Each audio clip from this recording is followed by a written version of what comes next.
Big video today. We're going to be talking about, it sounds like, the entire Season 4 OG Battle Pass. And we've got official teasers from Epic for at least one of the skins, but then a little bit of an insider leak, inside source on what the entire pass will look like. Then there's this new feature Fortnite has released, and it was talked about a couple years ago actually, where it's like a free trial program. You get to have a rotating set of skins that are usable for free without having to buy them. There's much more, some stuff on bots, issues with OG.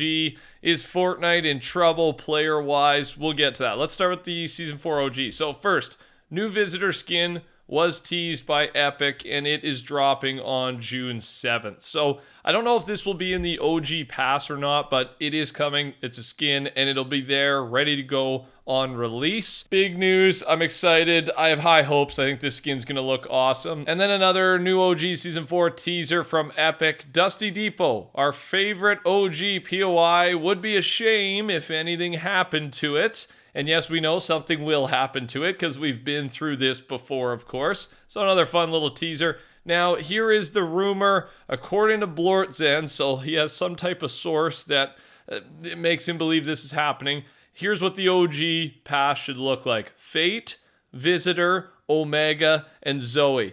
And apparently Zoe's not 100% confirmed. So to me, that means Fate, Visitor, Omega are very likely. And yeah, I mean, you would think Omega would get a remix here. They may do combo versions of these skins, right? Like maybe Omega is just half the equation for one of the remade skins. Who knows what they're going to do here? There's some really good, iconic, classic skins that came from this battle pass. Our first Fortnite original superhero season. So yeah, I'm looking forward to this. I'll probably be buying it either way. I think they've done a good job with all the OG passes so far. What would you like to see most? Let me know down below. And with that being said, keep in mind that the normal Battle Royale season, launching on the same day, by the way, is also Fortnite original superhero themed, and we know this because of an inside source. So kind of cool they're launching them both at the same time, and the themes are very similar. Now, let's talk about this new feature. So it was a feature that was first talked about as a Fortnite crew subscription benefit. They asked us players in a survey if we wanted to see it, and for now, they've officially released this in Korea. So if you play Fortnite at a PC cafe in Korea, you will have temporary access to cosmetics and items that refresh every month while you're logged in from a PC cafe. So it's going to be used right now only in Korea, only at the PC cafes, and will only be active when you're actually at the cafe playing, not when you log in and then you go home. So there's two things here. One, this is most likely a marketing tactic to get more people to play Fortnite in Korea.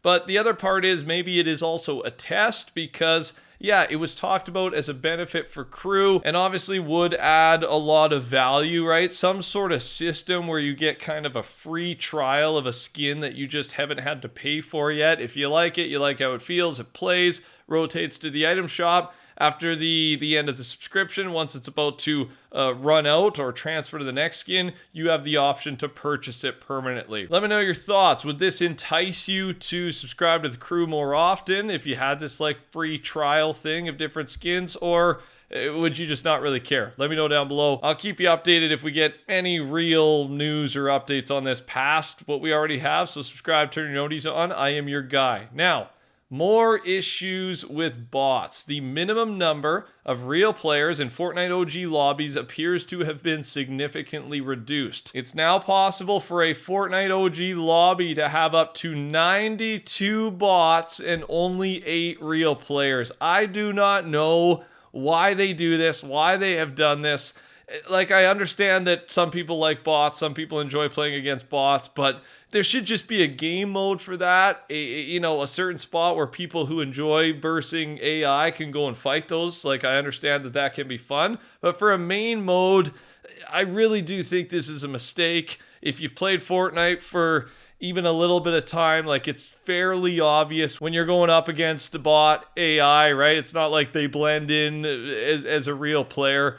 So I don't know. I mean, it doesn't mean here that every single game only has 8 real players. It just means that some games, most likely games for players that are brand new and everything can have only 8 real players, and I think that's fine. It's just, yeah, as you've played a few games, most people should be going against real people, I think, in the main modes. Let me know your thoughts on any of this down below. The final Star Wars season update drops in a couple of days here. We're going to get the live event files, right? We do have a live event this season. And then we've got the Star Destroyer Bombardment event. Basically, one player a match will get to control a Star Destroyer in the sky, similar to Godzilla, the Doom event that we've had in the past. New Season 3 leaks will be here. We'll be able to confirm a lot of the stuff we already know, and there will be more. So I'm your guy. We're getting there. We're getting more news, and just over a week away, a week and a half or so away from, again, another brand new season.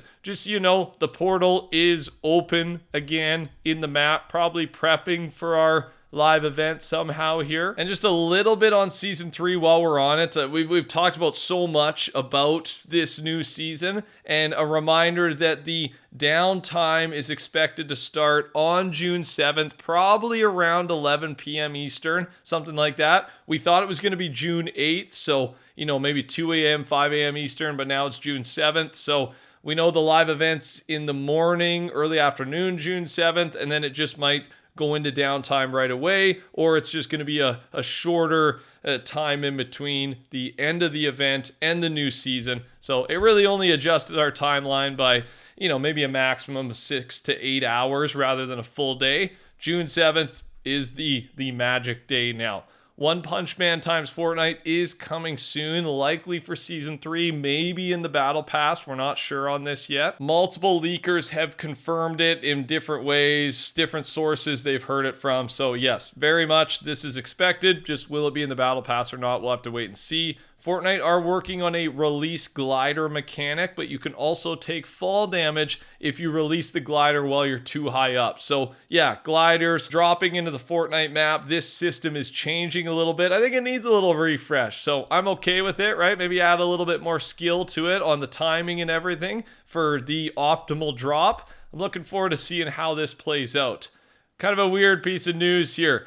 Mr. Beast wants a hood Mr. Beast skin in Fortnite. As he tweeted at them, Fortnite, can we have a hood Mr. Beast skin? He dresses up as like a blinged out version of himself, right? And I think it's one of his most viral TikToks or Instagram. I don't know. I'm showing you the photo there. It actually does look quite hilarious, and I think this would be a funny skin to have in the game. We'll see if Fortnite ends up listening. I don't know why they wouldn't, right? They've worked with Mr. Beast a couple of times and in big ways. So why not do another one? Couple other things here. There's been talk of player count, and there's kind of two reasons for it. The one reason is because Roblox, kind of random to bring up, but Roblox hit a peak of over 16 million players on at one time earlier this month, which is just a massive number, bigger than Fortnite has ever had, by the way, even in peak live event times. And Fortnite, for example, 2.5 million is their peak for May. Steam, the entirety of Steam,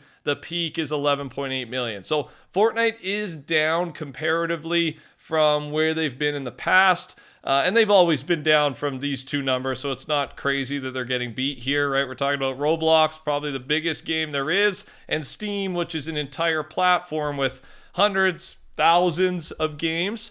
But, I mean, the reason I bring this up is, will iOS making a return help these numbers? That's a big one. And then we've got the thin client coming soon to Fortnite, which will basically allow you to download specific modes in Fortnite, not the entire game. And all the things you download will be a lot smaller in size. So just making it easier to get Fortnite on your device. And then the kind of the negative part to talk about is this season, I believe we've seen some of the lower player counts that we've seen in a long time. And this could have been expected with Star Wars. Like if you're a big Star Wars fan, like for me, I am liking this season. I like how the blasters work, but it is very different than anything we've seen before. So you're going to kind of alienate some players that would normally play. Are you enjoying this season? Are you excited and going to be playing once the new season drops? Like, where are you at? Let me know in the comment section below. I am curious. And that's all I got for you guys. Touch that like button. Thanks for watching. Take care. Talk soon. Subscribe. Goodbye.